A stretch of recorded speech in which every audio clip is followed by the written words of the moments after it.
I already had a job, I had a great job where I was, and then when this job did come available, you always want to feel like that this is the best of the best, and I always think about the 1% of 1%, this is the top of the line.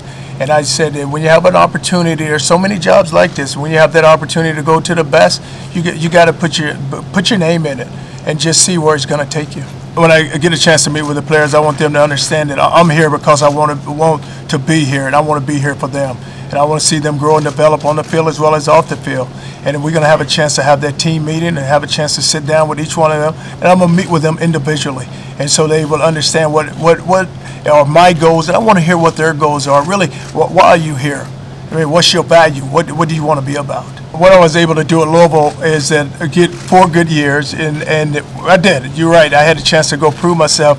But you know, when I think about that job, I think about just all the great coaches that I had an opportunity to work for that prepared me for the University of Louisville. You know, being at Florida with Steve Spurrier, being with Ron Zook, being with Urban Meyer, being at Notre Dame with Lou Holtz, being in South Carolina with Lou Holtz. And then, but I had an opportunity to work with so many great coaches. So when I walked into the job at Louisville, it didn't intimidate me at all because they had prepared me for that moment. And now coming here, I know it's a larger stage, but let's say this. At the end of the day, it's all about winning. It's all about developing young people, and it's all about doing things the right way.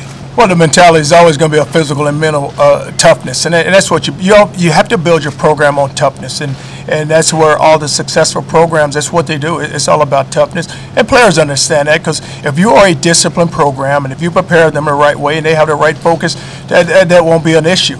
But they have to understand, and what we have to be about when we do get our staff together, that it's going to be about the players, and they're going to do everything we ask them to do. The timeline is to get the staff together, and I want to make sure that when I go into that first team meeting that a large majority of my staff is on board, and so that way the players get an opportunity to see who's going to be coaching with them and who's going to be working with them. Because a lot of time, you know, when you have a coaching change, you want to make sure that the players are comfortable, but they have to understand this, that you're here because you're at the University of Texas because you want to be here. There's going to be coaching changes, so even when that happens, you still represent this university. I haven't. I've had just some thoughts. I don't really want to say exactly just for sure who's really coming because you know some of those guys have a lot to think about. And then once you know they decide what they want to do, then they'll get here and then we'll be able to have that conversation. When I was at the University of Louisville, you think about the state of Kentucky. There weren't many players in that state, so I was able to take just the knowledge. And there's a lot of guys on the staff that I'd hired that had so many friends that was coaching in Florida, so they had built up a reputation and they had a good rapport with those coaches. But here in this state, you don't have to worry about it because this is where the hotbed of recruiting is. This is where all the really great high school players come out of because they're great coaches here.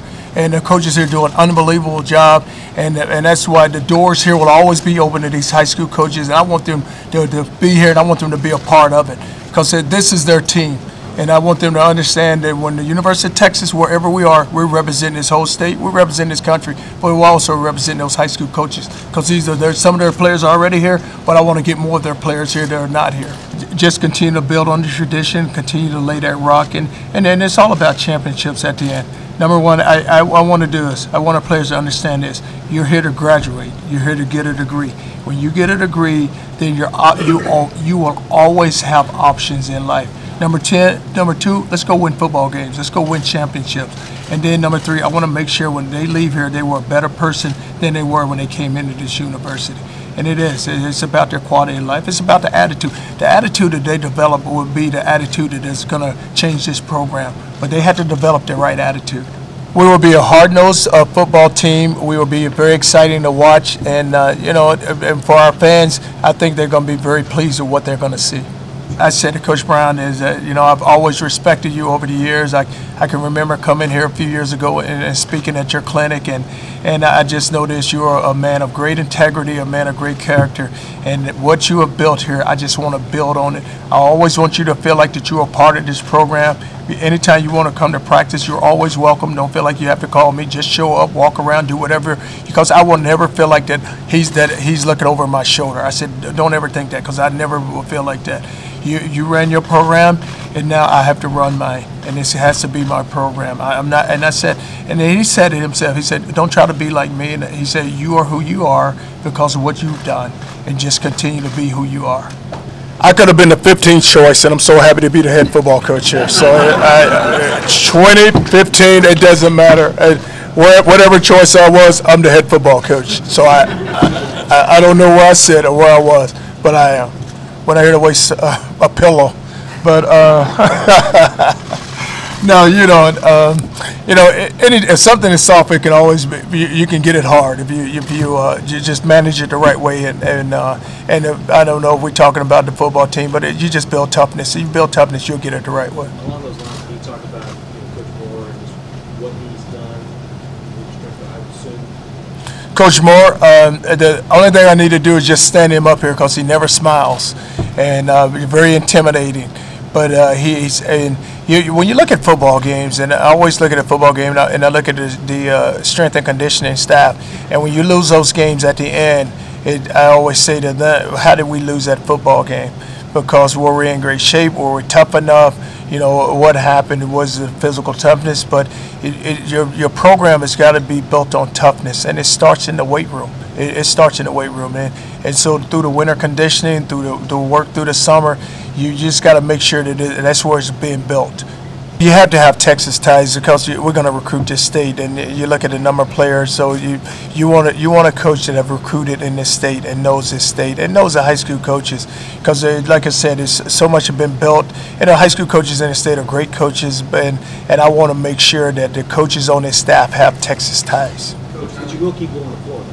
Yes, but I want to do this first. I want to make sure that I control this state, and then we would just cherry pick outside the state, whether it be Florida because of the ties I've had in Florida, whether it be Georgia. But I want the high school coaches to understand that when we leave this state, don't think your player isn't good enough to play here, because I want the best players. So wherever they are, wherever we have to go, then let's go get them. But most of them are here in this state. Listen, let's not get caught up in the 5 stars. Let's not get caught up in the 4 stars. Let's get caught up in football players. And what the guy he's talking about, Marcus Smith, was a 3-star quarterback in high school. He comes to Louisville. He was 6'3", 210 pounds. He's got a chance to be a first-round draft pick at the defensive end, had 14.5 sacks. When I was at the University of Florida, Tim Tebow, Percy Harvin, and Brandon Spikes, that class of guys, we signed 25 guys in that class. I think within that 25 guys, we may have had anywhere from 5 to 7 5-stars, and then the rest of them were all 4s. So, but when that class walked across 4 years later, it was only 10 players left, whereas a lot of them transferred out, whatever happened. But what happens a lot of times, and in programs like this, and in the major programs, we get so caught up in the stars. Let's not get caught. Let's get caught up in go be a football player. Because what happens, people wonder when you get that 5-star and 4-star and it doesn't work out. What happened to it? And because you didn't develop him, where's he at? Kenny, I thought you signed all these guys, and so the recruiting service, they kind of move you wherever. And only thing, a lot of times, what needs to happen, I tell you what happens a lot of times. I can be recruiting a 3-star. If I go in there and recruit him, he turns into a 4-star overnight. So how did that happen? Because we came in and offered him. He was a 3-star yesterday. Then all of a sudden he turned into a 4. Teddy Bridgewater was a 5-star. When he was committed to Miami, he was a 5-star. LSU wanted him. He was still a 5-star. He commits to Louisville. He drops to a 4. Seriously? And look at him now. He's still the best quarterback in the country. It's like, so what? But it's been great, and I look forward to working with you, and it's going to be a fun ride, and I just can't wait to get started. And I am extremely happy and very proud to be the head coach here at the University of Texas. Let's hook 'em. Thank you, Coach.